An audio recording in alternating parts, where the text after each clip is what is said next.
Breaking news. Bharat Pak సరిహద్దులో భారీ కుట్ర భగ్నమైంది. భారత్లోకి చొరబడి అలజడి సృష్టించేందుకు ప్రయత్నించి ఉగ్రవాదుల ప్రయత్నాలను తిప్పికొట్టింది ఇండియన్ ఆర్మీ. కృష్ణా ఘాటీ సెక్టర్లో చొరబాటుకు ప్రయత్నించిన 7గురిని మట్టుపెట్టింది సైన్యం. అయితే ఇందులో దారుణమైన విషయం ఏంటంటే చొరబాటుకు ప్రయత్నించిన వారిలో 3 పాక్ ఆర్మీకి చెందిన సైనికులు ఉన్నారు. ఈ కుట్రను దగ్గరుండి మరీ చేసింది పాక్ ఆర్మీకి చెందిన బోర్డర్ యాక్షన్ టీమ్ అని గుర్తించింది ఇండియన్ ఆర్మీ.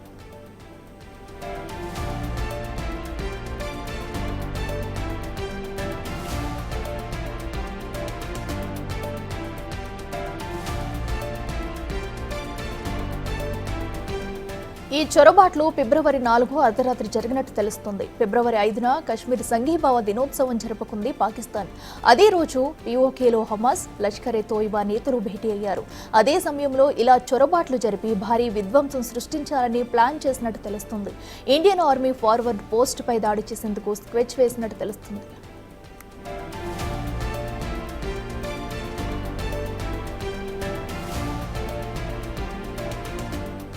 చొరబాటుకు ప్రయత్నించిన వారిలో 3 పాక్ అధికారులు కాగా మిగిలిన వారంతా ఆల్ బదర్ అనే ఉగ్ర సంస్థకు చెందిన వారిగా అనుమానిస్తున్నారు. అయితే వీరి మృతదేహాల సంగతి ఏంటన్న దానిపై సస్పెన్స్ కొనసాగుతుంది.